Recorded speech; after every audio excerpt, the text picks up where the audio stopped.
The Jersey Swap podcast is brought to you by Apollo Homes, Cincinnati and Dayton's premier HVAC, plumbing, and electrical home service company. If your AC is under more pressure than a goalkeeper in a penalty shootout, Apollo Home will make the save for you. Fast, friendly, reliable, same-day service. Keep your home running like a champion. Give them a call, send them a text, or visit them at apollohome.com. Hey, folks, welcome back to the Jersey Swap podcast. Every week, we talk with the competition on a one-on-one basis to learn the combination of our opponent's vault. I mean, we're not cracking safes here, but we're looking to see what makes our opponents tick. I wasn't here last week, unfortunately. I can't blame me. I needed a rest during a really busy week. If you want, you can listen to the CST live show on Monday and get my thoughts on how the League's Cup went before Tuesday's loss to Atlas. Now, the Orange Blue, they get to rest and recover for a pressure-filled rematch in Orlando, who are also out of the tournament, although they won their last game before exiting. They needed a straight-up win against Atletico. Unfortunately, it went to pens, knocked them out despite that win in penalty kicks. So let's focus squarely on the remaining MLS season. Cincinnati, they're trying to see how far they can go without any major transfer window movement, it looks like. But Orlando's finally landed their great white whale in Antoine Griezmann. We're going to be talking with Mike Spillane from the Orlando Lions Den, and he is actually with us right now in the back room. So let's bring him out. Mike, technical difficulties. There you go. How are we doing tonight, Mike? Not too bad, Jeff. Thank you so much for having me. Excited to be here, talk a little bit of shop, and get into the game.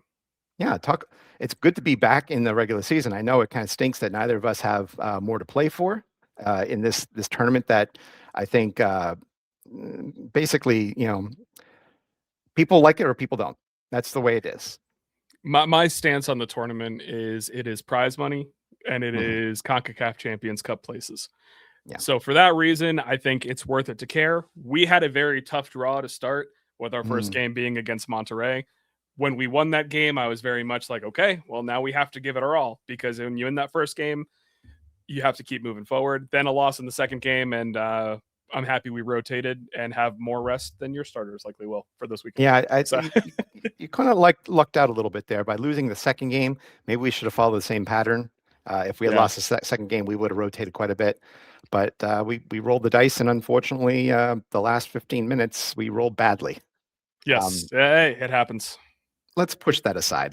We have other pressing matters to talk about. I do want to bring up Orlando. You guys came out with your third kit.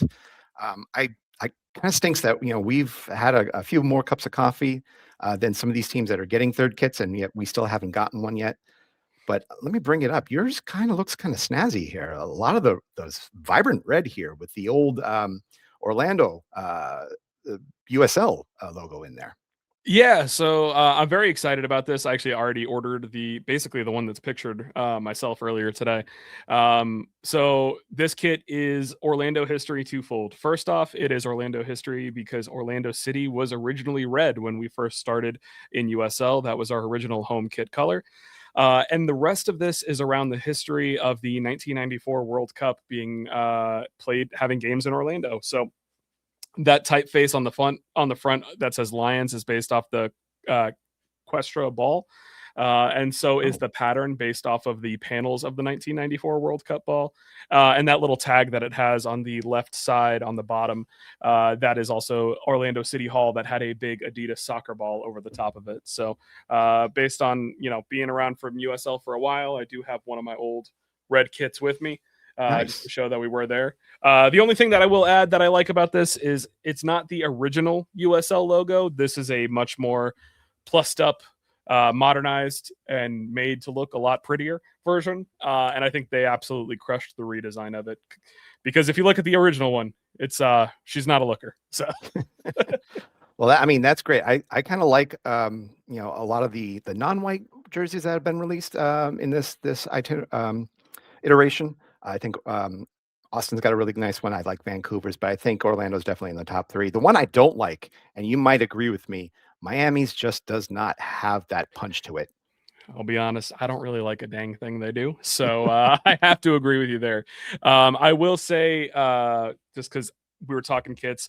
The one thing I will say, some Orlando fans don't necessarily care for it. It's been very divisive today between the fans, but you got to give us at least credit for being bold where we can, because this year our home kit is bright purple, our away kit is bright yellow, and our third kit is bright red. So we are bold in every way that we could have possibly been. So there's that. We see you guys coming from a mile away. That's definitely, especially the yellow one. The yellow one is very bright. We have our opinions with yellow ones. At least it's a yellow that we can distinguish from the other two yellows in the area. I understand. Yeah, I understand entirely. So let's get right into it. I do want to ask you, the interesting thing is that you're actually in the mountain zone here, as far as time zones go. What got you interested in Orlando soccer? And was there a date where it just crystallized for you? Yeah, so I got very involved with Orlando. It was honestly my first game that I went to was in 2012. So in our USL era. And then I also went to, I believe it was the 2012 USL Championship game, which was a 7-4 final score. Absolutely bonkers game. That was the one game where our star loan player, Mr. Dom Dwyer, came back from Sporting Kansas City after being recalled. They loaned him back to us for one game, so that way he could return and play in the USL Championship game. And he scored a hat trick. Absolutely wild game. And it was one of those things where those games were played at the Citrus Bowl. That was before we had any buzz about getting involved in MLS. That's kind of really where it started. And that buzz just was kind of really amplified by the fact that in 2012 at a USL Championship game, we got 20,000 people to attend. So it was very cool. While during my time in Orlando, I attended the event where our, move to MLS was announced. I was there, been there through a lot of big moments for the club, been there for our first trophy in the US Open. Just a lot of fun things to say. So I might not live in Orlando anymore, but I am still Orlando through and through. Sorry, Rapids fans. So, hey, I feel the same way when I talk with my friends back in Massachusetts. I get that sense that I've betrayed somebody, but it is where it is. Your home is where it is. Exactly. And I lived there for long enough too. So I lived there for about 15 years, all throughout college and post college before I moved out this way. So I paid my dues. There you go. Yeah, pay it forward. Let's rewind a little bit. We will bring up the fact that this is the away, the second leg of our matchups this year. And the first one didn't go too well for Orlando. 6-2 Cincinnati win at TQL Stadium. Martin Ojeda with the brace, but the floor basically fell for the Lions, the wingless Lions. 4 straight given up in the second half. Maybe if we flash back to this a little bit, what were some of the weak links that you noticed after this match, other than the obvious score? Well, there's a couple, and the one thing that I will say is under our interim head coach Martin Perelman is we are a team that scores goals, but he has never been known for defense. Even going back to when he was with our coaching our B team, he's not known for strong defensive acumen, and that shows. We also have some aging defenders. We have some defenders that don't that haven't really gelled well with each other. So defense is undoubtedly a weak point, specifically down our left side. Robin Jansson's not getting any younger. Adrian Marine has been a bit of a liability, to the point to where now we have 18-year-old Bernardo Ryan has started to steal starts over him, which is very exciting to see, but he is still a young kid. So young kid comes with mistakes and growing pains as well. But a lot of what went wrong in this game, honestly, was coaching decisions, defensive errors, and Evander being Evander, which, it's one of those things. As much as I want to always root for Orlando, Evander is a player that you kind of just can't deny how talented and how good he is. I believe it was 2 goals and 3 assists against us in that game. When you're on, you're on, and he is always on. But I mean, you're absolutely right about Evander. I mean, he's been on a heater, I think 11 straight matches with contribution, and that's not including the 3 straight that he had in Leagues Cup form. So he definitely showed his presence there. Like I said, 2 goals and 3 assists. Do you feel, though, looking at this, I mean, obviously, we've had our share of bad losses. do you feel that the coaching staff has addressed some of these concerns, or even the front office? Do you feel they've addressed it? No. As a question mark there at the end. Yeah, it's one of those things where I'll be honest, is obviously it's really exciting to get a player like Antoine Griezmann to come into the squad, and really help the young players continue to grow and help the attack continue to be strong. But if your game plan is to try and win every game 4-3, you're going to end up being disappointed often, because it's just not a sustainable game plan, and that's a lot of how we have been playing. So I do not think that we've done enough to improve our defense, because at this point, all we've done is subtract more than add. We have a couple of homegrowns that have signed, which is great, in Bernardo Ryan and Clovis Archange, who I don't expect to really factor into the team at all this year, to be honest. But those guys aren't really, like I said, I outside of Ryan, I don't expect Clovis to really make that big of an impact yet. We need some starting caliber players, is what it comes to on the defensive side. And we also need some planning as far as succession planning when it comes to like an aging star like a Robin Janssen, even though he is our captain.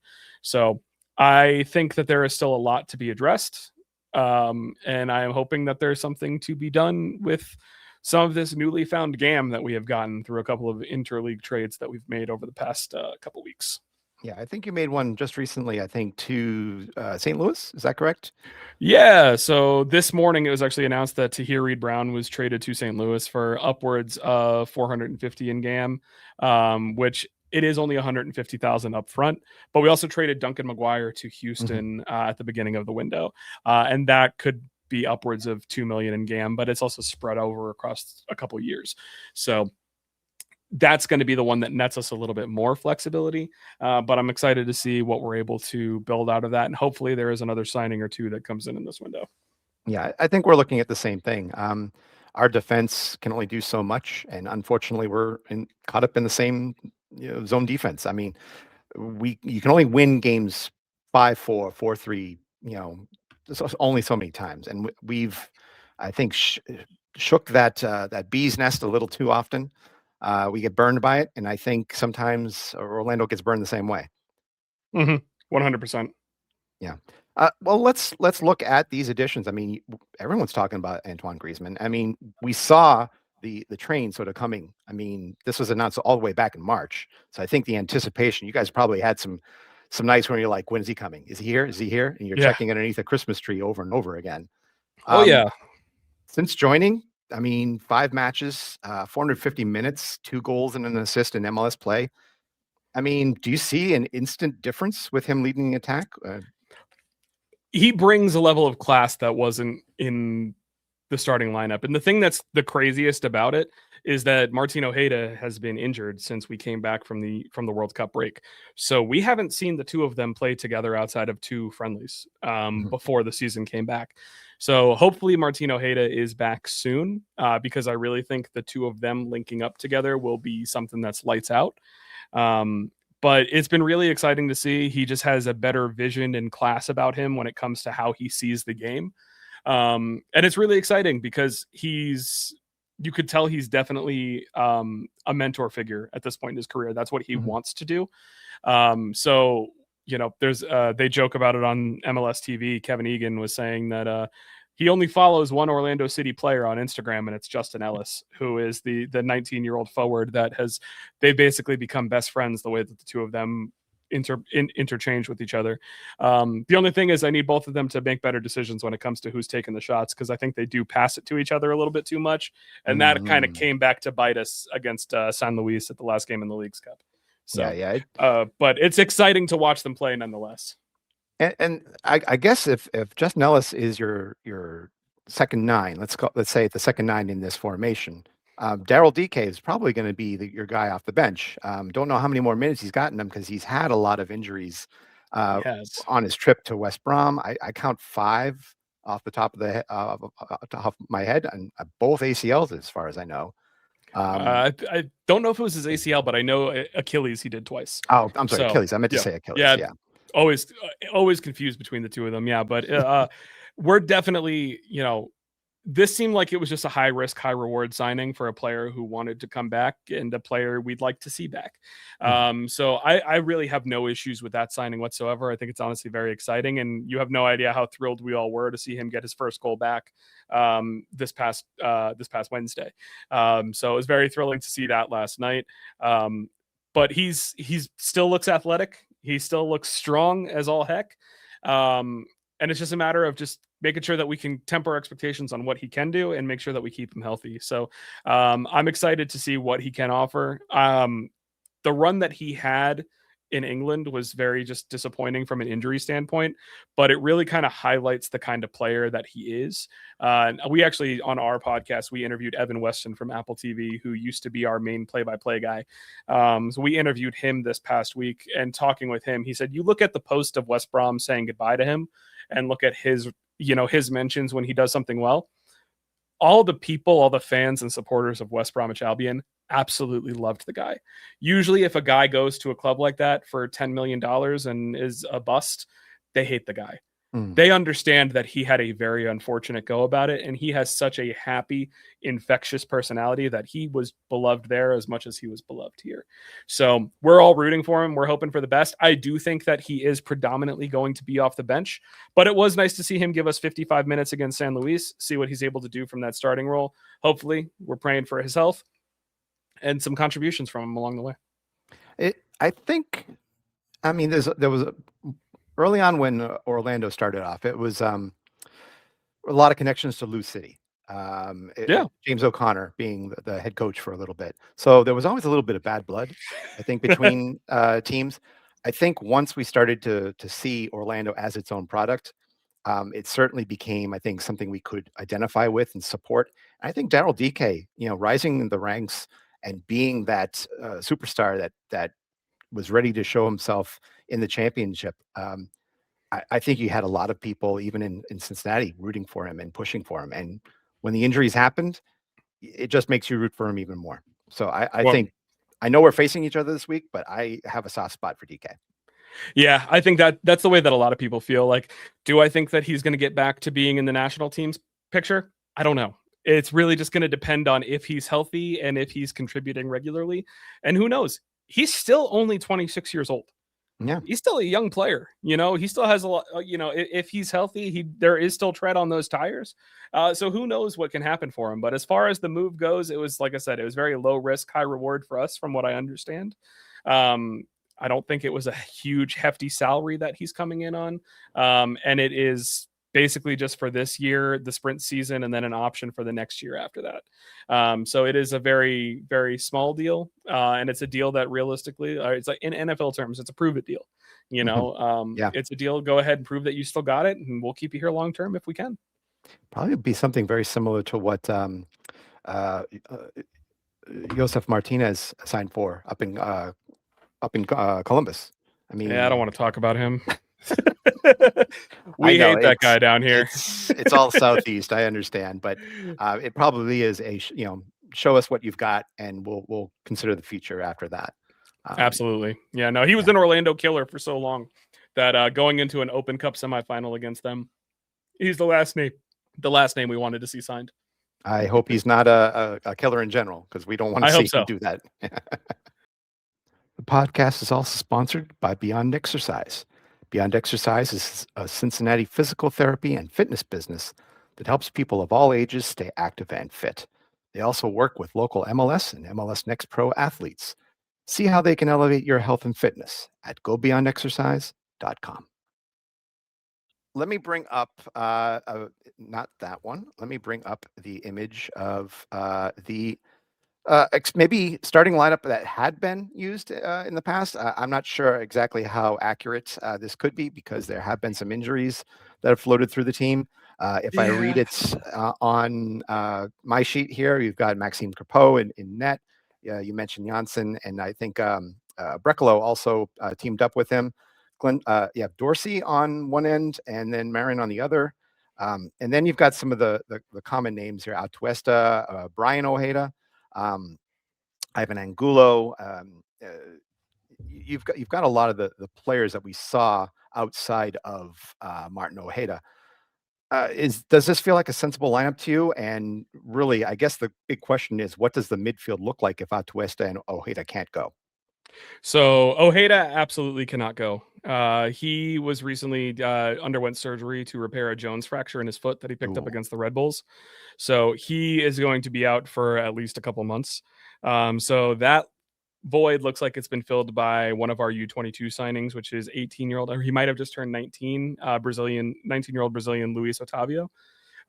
He definitely feels like, of the young Brazilians that we signed in this offseason, he might have the highest ceiling. But he is, again, a young, inexperienced player. As for left back, like I said, Adrian Marine, I think it's more likely to be Bernardo Rain, but he is a veteran.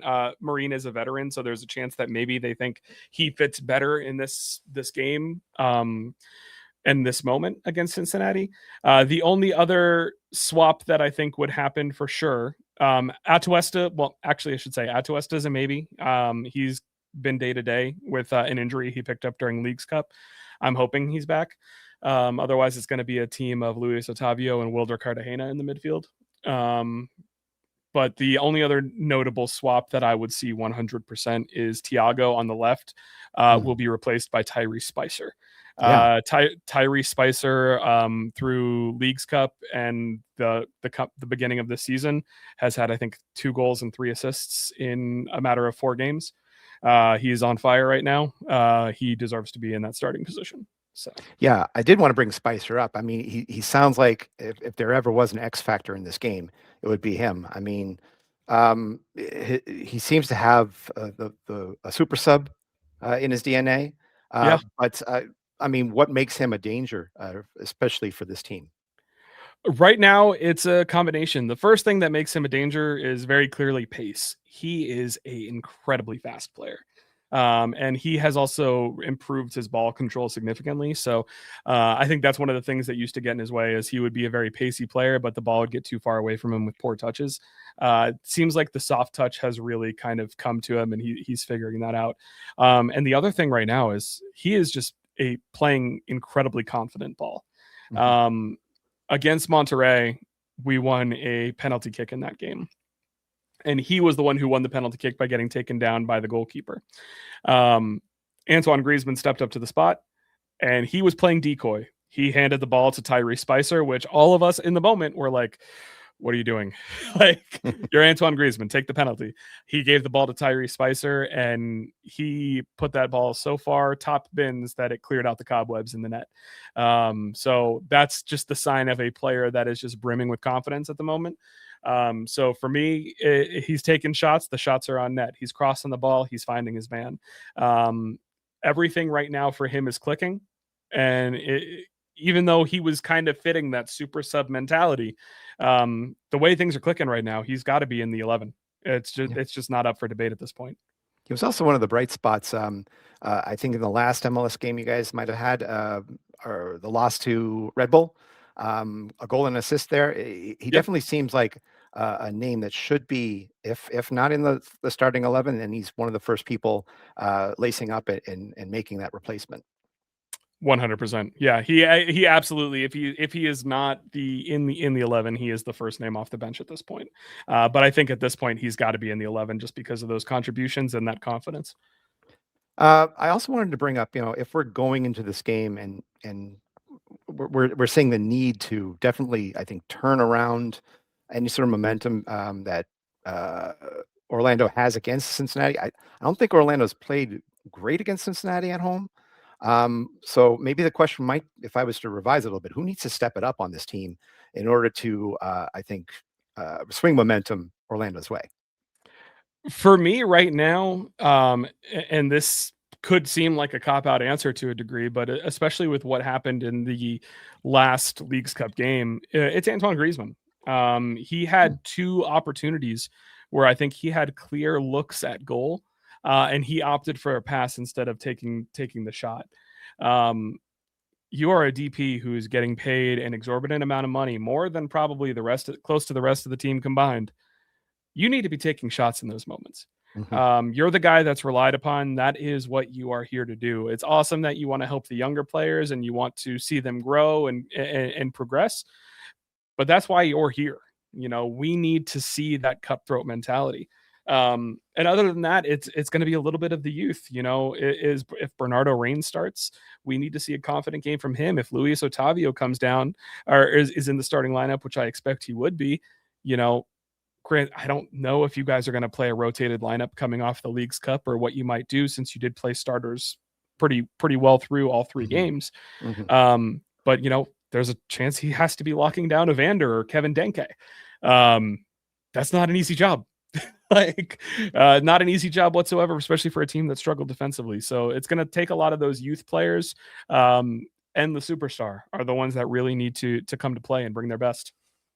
It's going to be hard to really say what the Cincinnati starting lineup is going to look like in this one. They had spoken with Pat Noonan today, and I think he had his reservations about how many minutes Evander and Pavel Buka both pulled up in the League's Cup itself. Even though we rested Pavel 30 minutes in the second match, Evander, I think, rested only two minutes the entirety. So yeah, he will definitely start this one, because I think it's hard to pull Evander from a starting lineup. The rest of it, I think Denke's had enough rest that he can play. You might see him with Tom Barlow up top. You might see, I think, a pretty solid back line, though. I think Miazga and Robinson should both start. It's the question of who starts with them. If you decide to go with Samuel Gidi, who's been super enough to bring the ball up with him on the left, or if you bring in the 17-year-old Andre Chirilla, who sat the entirety of the third game. That's the question, I think, that's going to be the X factor on the Cincinnati side. Maybe asking from your perspective, who do you feel the X factor is going to have to be in this game, other than Griezmann? I think it's real. Honestly, it could be a player like Griffin Dorsey. Griffin Dorsey is a very attack-minded fullback. He is very, very in the defensive side or in the offensive side of the pitch often, and involved in the attack in a lot of ways. But the player that I do need to see step up most and be an X factor is I do need to see Justin Ellis finding the back of the net more. Getting a goal against San Luis, I hope, starts to boost the confidence. But granted, he is a 19-year-old kid. And he is growing and getting stronger each game. He is an awesome guy to watch with the ball at his feet. But again, you're playing that 9 position, brother. You are a striker. I need you to have that cutthroat confidence to just rip some shots here and there. So I'm hoping to see him be an X factor in that regard. I'm seeing the same type of X factor for Cincinnati. I think Kenji Mbamudem, who had 2 excellent games, and then we're kind of faded on the third game. We really could have used him to I think, add to the lead when we needed it added, or at least equalize when we needed it. He needs to have a good game to really show that he can be that second striker up top with Denke. And he's shown it, but he's got to pull it off now that we're back in the MLS. Absolutely. Yeah. Okay. Let's put the chips on the table. I mean, how do you see this game going on Saturday night? So for me, what I think is really going to come down to is it's really going to depend on how you guys line up. Because like I said, you said it's hard to predict the lineup. You're not sure what you could do. You guys did have your starters log a lot of minutes during the League's Cup. And I think for just about every team that participated in League's Cup, playing like 9 games in August, I think, for almost all of us. That's a lot of mileage on some of these legs, and it's a long season. Could it be a situation where Pat Noonan looks at Orlando and says their defense is so porous it doesn't matter who we start, which is very true. Like we're on record on pace to give up the most goals in the league, in league history, I should say. If we get a rotated Cincinnati lineup, I like our ability to score. I feel like you guys have had a porous defense as well, and I think our attack is improving week in and week out. If I'm a betting man, which I am, this has both teams to score written all over it. That is probably the safest bet anyone could possibly make on an MLS weekend, is both teams to score between Cincinnati and Orlando. It's just a matter of how many. So I think if someone was to give you a prop bet of both teams scoring more than 2, I think you take that bet. Cincinnati, I believe it's been like maybe 6 or 7, maybe even 8 straight games in MLS where they've given up 2 goals or more. Yeah. So it feels like there's going to be a crooked number somewhere. The thing is that Orlando can pull a rabbit out of the hat. You guys had a great 1-0 win over Nashville. Yeah. I'm trying to remember who it was that you had a 2-0 clean sheet before that. Oh, it was 4-0, I believe. Was Against San Jose. San Jose, yeah. Yeah. So I think you guys have the potential to pull it off, but I think for both of these teams, you're going to be seeing haymakers thrown in both directions. I think Yeah. the key might be that because Dado Valenzuela is going to be serving his second game of his suspension, Buka's going to put a lot more mileage on, and that's something I don't think he will admit that he wants to do. So maybe you see Samuel GD come and take his natural spot as a number 8 in the middle, and at least take 60 minutes there, and then Chirilla comes and plays left center back. I think that might be an easier prediction for me to lock it in.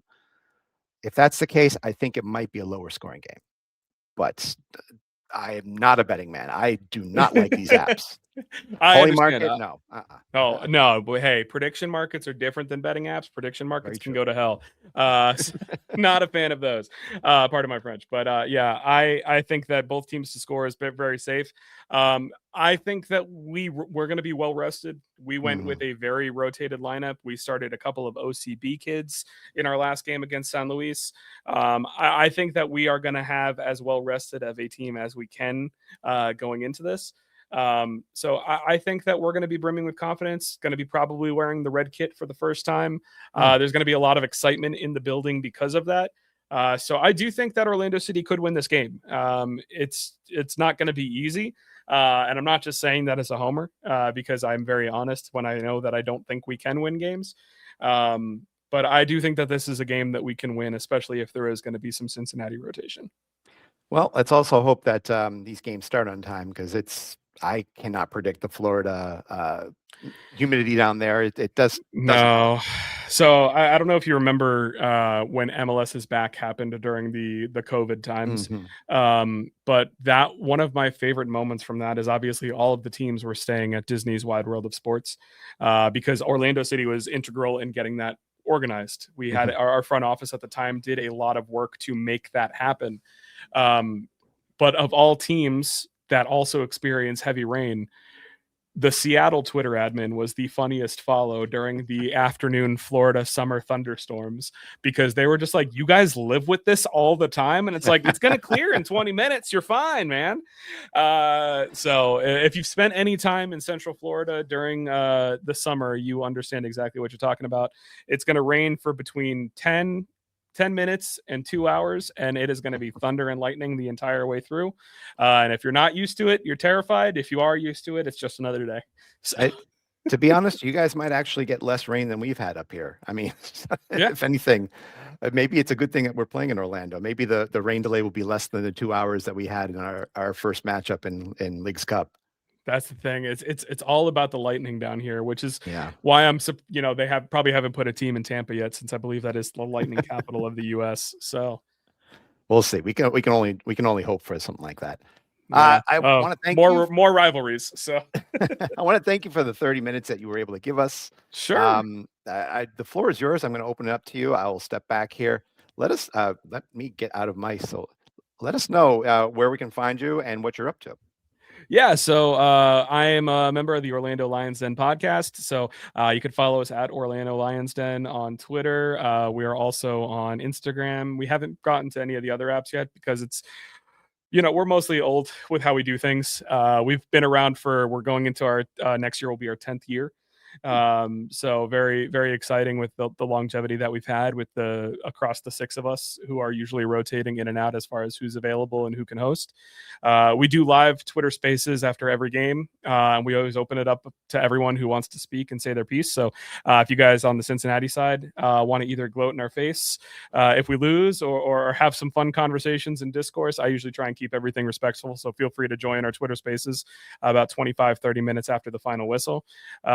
And other than that, my personal Twitter is at Mike A. Spillane, and I'm always posting Orlando City tidbits and bobs there. Well, maybe I'll try to jump on. I know that Saturday nights, away Saturday nights are often precious for me. So Yeah, we'll hey, you can enjoy it when you can, you know? we'll see if we can get somebody else from CST to pop on and sort of give his 25 cents.